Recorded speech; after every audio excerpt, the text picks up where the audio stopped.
آج ہم مرکب تام اور مرکب ناقص کی ترکیب نحوی کرنا سیکھیں گے۔ ترکیب نحوی کسے کہتے ہیں؟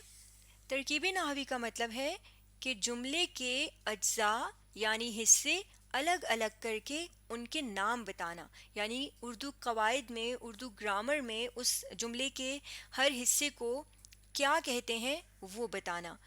جیسے ایک جملہ ہے اسلم نیک ہے۔ اب یہ ایک جملہ ہے، جب ہم اس کی ترکیب نحوی کریں گے تو ہم جملے کے ہر حصے کو الگ کریں گے اور پھر اس کا نام بتائیں گے۔ لیکن جملے کے ہر حصے کو الگ کرنے سے پہلے ہمیں یہ جاننا ہوگا کہ یہ جملہ کون سا ہے۔ ہم نے جملے کی بہت ساری اقسام پڑھی ہیں نا، مرکب تام جسے کہتے ہیں یا کلام تام، ہم نے اس کی بہت ساری اقسام پڑھی ہیں۔ تو سب سے پہلے ہم یہ جانیں گے کہ یہ مرکب تام کی کون سی قسم ہے، یا سب سے پہلے تو ہمیں یہ طے کرنا ہے کہ یہ مرکب تام ہے بھی یا نہیں۔ مرکب تام ہم نے یہ سیکھا تھا کہ ایسا جملہ، ایسی بات، ایسے الفاظ جس سے ساری بات سمجھ میں آ جائے، مکمل بات سمجھ میں آ جائے، اسے ہم مرکب تام کہتے ہیں۔ اسلم نیک ہے، اب یہ تین لفظ ہیں، ایک لفظ ہے اسلم، ایک ہے نیک اور ایک ہے۔ اور ایک سے زیادہ الفاظ سے جب ہم کوئی بات کہتے ہیں یا کوئی کچھ بناتے ہیں تو اس کو ہم مرکب کہتے ہیں۔ تو یہ مرکب ہے اور اس سے پوری بات سمجھ میں آ رہی ہے، تو اس جملے سے پوری بات سمجھ میں آ رہی ہے، اس لیے ہم اس کو مرکب تام کہیں گے۔ اب ہم نے مرکب تام کی بہت سی اقسام پڑھی تھیں، اب دیکھتے ہیں کہ یہ مرکب تام کی کون سی قسم ہے۔ اسلم نیک ہے، اب اس جملے میں ایک بات بتائی جا رہی ہے۔ کیا بات بتائی جا رہی ہے؟ کہ اسلم نیک ہے، اسلم کے بارے میں ایک بات بتائی جا رہی ہے، یعنی ایک خبر دی جا رہی ہے۔ تو ہم نے یہ سیکھا تھا کہ ایسا مرکب تام جس میں کوئی خبر دی جا رہی ہو اسے ہم جملہ خبریہ کہتے ہیں۔ تو یعنی یہ جملہ خبریہ ہے۔ اب جملہ خبریہ کی بھی ہم نے دو قسمیں پڑھی تھیں، ایک ہے جملہ اسمیہ اور دوسرا ہے جملہ فعلیہ۔ اب یہ دیکھتے ہیں کہ یہ کون سا جملہ ہے، اسمیہ یا فعلیہ۔ اسلم کیا ہے؟ ایک انسان کا نام ہے، اور آپ جانتے ہیں کہ ہم اردو گرامر میں نام کو اسم کہتے ہیں، تو اسلم کیا ہوا؟ اسم ہوا۔ نیک، نیک کیا ہے؟ اسلم کی صفت ہے، اور آپ یہ بھی جانتے ہیں کہ اردو گرامر میں صفت کو اسم صفت کہتے ہیں، یعنی کسی بھی چیز کے بارے میں جب کچھ بتایا جا رہا ہوتا ہے، اس کی کوئی خوبی بتائی جا رہی ہوتی ہے تو اسے ہم اسم صفت کہتے ہیں۔ تو یہاں پہ اسلم اسم ہے اور نیک اسم صفت ہے، تو یعنی یہاں پر خبر بھی اسم ہے اور جس کے بارے میں خبر دی جا رہی ہے وہ بھی اسم ہے۔ اور ہم نے جملہ اسمیہ میں یہی پڑھا تھا کہ جس کے بارے میں خبر دی جا رہی ہو اور جو خود خبر ہو، دونوں اگر اسم ہوں گے، دونوں نام ہوں گے، تو اس جملے کو ہم جملہ اسمیہ کہیں گے۔ تو اس کا مطلب ہے یہ والا جملہ اسلم نیک ہے، جملہ اسمیہ ہے۔ اب جملہ اسمیہ کے جو اجزاء ہوتے ہیں ان کو ہم کیسے الگ کرتے ہیں؟ اب یہ تین آپ کے پاس الفاظ ہیں نا اس جملے میں، تو یہ اس جملے کے اجزاء ہیں، حصے ہیں، ان کو ہم نے الگ الگ کر کے ان کا نام بتانا ہے۔ اسلم، اسلم کو الگ کر کے اس کا نام بتائیں گے۔ اسلم کیا ہے؟ جس کے بارے میں خبر دی جا رہی ہے، اور ہم جانتے ہیں، ہم نے پڑھا تھا کہ جس کے بارے میں خبر دی جائے یا جو جملے کے شروع میں آئے اسے ہم جملہ اسمیہ میں مبتدا کہتے ہیں۔ تو یہاں پر اسلم مبتدا ہے، اور اسلم کے بارے میں جو خبر دی جا رہی ہے جو کہ اس کی اسم صفت ہے وہ کیا ہے؟ خبر ہے۔ تو پہلا حصہ ہو گیا مبتدا، دوسرا حصہ ہو گیا خبر، اور یہ جو تیسرا لفظ ہے اس کو ہم جملہ اسمیہ میں فعل ناقص کہتے ہیں۔ تو اس طرح سے ہم جملے کو پہچانتے ہیں کہ وہ کون سی قسم ہے جملے کی، اور اس کے اجزاء کو اس طرح سے الگ کرتے ہیں، تو اسے ہم ترکیب نحوی کہتے ہیں۔ اب آئیے سب سے پہلے ہم مرکب تام کے کچھ جملوں کو لیتے ہیں اور ان کی ترکیب نحوی کرنے کی کوشش کرتے ہیں۔ اب پہلا جملہ ہے سدرا نے کتاب پڑھی۔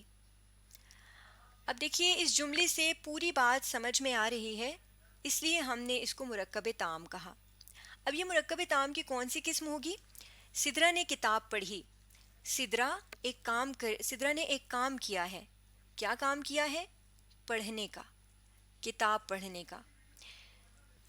تو ہم نے یہ سیکھا تھا کہ مرکب تام کی وہ قسم جس میں کسی کام کے بارے میں بتایا جائے گا یا کسی کام کے ہونے کی خبر دی جائے گی، اس کو ہم جملہ فعلیہ کہیں گے۔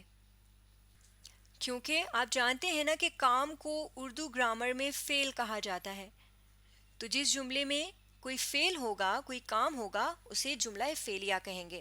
سدرا نے کتاب پڑھی ایک کام کے بارے میں ہے، اس لیے اس کو جملہ فعلیہ کہا۔ اب ہم اس کے اجزاء الگ الگ کرتے ہیں۔ جملہ فعلیہ کے کون کون سے اجزاء ہم نے پڑھے تھے؟ فاعل، فعل اور مفعول، یہ اس کے بنیادی حصے ہیں، بنیادی اجزاء ہیں۔ اب ہم دیکھتے ہیں کہ اس جملے میں فاعل، فعل اور مفعول کون سا ہے۔ فاعل کسے کہتے ہیں؟ آپ نے یہ پڑھا ہوا ہے، کام کرنے والے کو۔ اب دیکھیے کہ یہاں پہ پڑھنے کا کام ہو رہا ہے نا، تو کام کرنے والا کون ہے؟ کون پڑھ رہا ہے؟ سدرا۔ سدرا کام کر رہی ہے، اس لیے ہم سدرا کو فاعل کہیں گے۔ تو اس جملے میں سدرا فاعل ہے۔ ابھی ابھی ہم نے پڑھا ہے کہ فعل کہتے ہیں کام کو، اور یہاں پہ ہم نے ابھی پڑھا تھا کہ سدرا کون سا کام کر رہی ہے؟ پڑھنے کا کام۔ تو یہاں پر پڑھنا فعل ہے، کام ہے۔ اور آپ جانتے ہیں کہ جس چیز پر کام کیا جائے یا جس کے بارے میں کام ہو، اسے ہم مفعول کہتے ہیں۔ تو یہاں پر کیا چیز پڑھی جا رہی ہے؟ کتاب پڑھی جا رہی ہے، تو کتاب کو یہاں پر ہم مفعول کہیں گے۔ اب یہ تو ہم نے جملہ فعلیہ کے بنیادی حصے الگ کر کے ان کو نام دے دیے۔ اب اس میں ایک لفظ بچ گیا ہے، نے، اور آپ نے یہ پڑھا تھا، دیکھیے یہ نے کس کے بعد آ رہا ہے؟ فاعل کے بعد آ رہا ہے، اور آپ نے پڑھا تھا کہ نے جب فاعل کے بعد آئے تو اسے ہم علامت فاعل کہتے ہیں۔ تو یہاں پر نے علامت فاعل کہلائے گی۔ تو اس طرح سے اگر ہمیں جملہ فعلیہ کے حصے الگ کرنے ہوں گے تو ہم اس طرح سے جملہ فعلیہ کے سارے حصے الگ کر کے ان کو الگ الگ نام دے کر بتائیں گے کہ یہ حصہ فاعل ہے، یہ حصہ علامت فاعل ہے، اس حصے کو مفعول کہتے ہیں اور اس حصے کو فعل کہتے ہیں۔ اب ایک اور جملہ ہے ہمارے پاس، کاش میں یہ گاڑی خرید سکوں۔ اب دیکھیے اس جملے میں ایک خواہش کا اظہار کیا جا رہا ہے، یعنی ایک تاثر ہے، ایک ایکسپریشن ہے، ایک جذبہ ہے۔ تو ہم نے یہ سیکھا تھا کہ جس جملے میں کسی تاثر کا اظہار ہوگا اسے ہم کیا کہیں گے؟ جملہ انشائیہ کہیں گے۔ تو یعنی یہ جملہ انشائیہ ہے جو کہ مرکب تام کی ایک قسم ہے۔ اب ہم نے جملہ انشائیہ کی بھی بہت سی اقسام پڑھی تھیں، ان میں ہم نے ایک ایسا جملہ بھی پڑھا تھا جس میں کسی خواہش کا اظہار کیا جا رہا ہوتا ہے۔ تو بتائیے کہ جس جملہ انشائیہ میں کسی خواہش کا اظہار کیا جائے اس کو ہم اردو گرامر میں جملہ انشائیہ بھی کہہ سکتے ہیں، لیکن اس کے علاوہ ایک اور اس کے لیے کون سی ٹرم، کون سی اصطلاح استعمال ہوتی ہے؟ جملہ تمنا۔ تو یہاں پہ یہ جملہ بھی جملہ تمنا میں آئے گا کیونکہ اس میں بھی ایک خواہش کا اظہار کیا جا رہا ہے۔ اب جب ہم جملہ تمنا کی ترکیب نحوی کریں گے تو ہم کیسے بتائیں گے؟ اب جو شروع میں لفظ آ رہا ہے کاش، اس سے ہمیں پتہ چل رہا ہے کہ اس جملے میں خواہش کا اظہار ہو رہا ہے۔ تو جس لفظ سے یہ پتہ چلے کہ اس جملے میں کسی خواہش کا اظہار ہو رہا ہے، کسی تمنا کے بارے میں بات ہو رہی ہے، اسے ہم کیا کہتے ہیں؟ حرف تمنا۔ تو یہاں پر کاش حرف تمنا ہے۔ اب حرف تمنا کے بعد آپ کو ہمیشہ یہ نشان نظر آئے گا، اور آپ جانتے ہیں کہ اس نشان کو جب کسی تاثر کے بعد استعمال کیا جاتا ہے تو اس کو کیا کہتے ہیں؟ فجائیہ کہتے ہیں۔ تو یہاں پر یہ نشان فجائیہ کہلائے گا۔ اور اس کے بعد جو سارا جملہ ہے جس میں وہ خواہش، وہ تمنا بتائی جا رہی ہے کہ وہ تمنا ہے کیا، اس کو ہم تمنا کہتے ہیں۔ ایک اور مثال دیکھتے ہیں۔ ہائے تم پھر ناکام ہو گئے۔ اب دیکھیے اس میں بھی ایک تاثر کا اظہار ہے،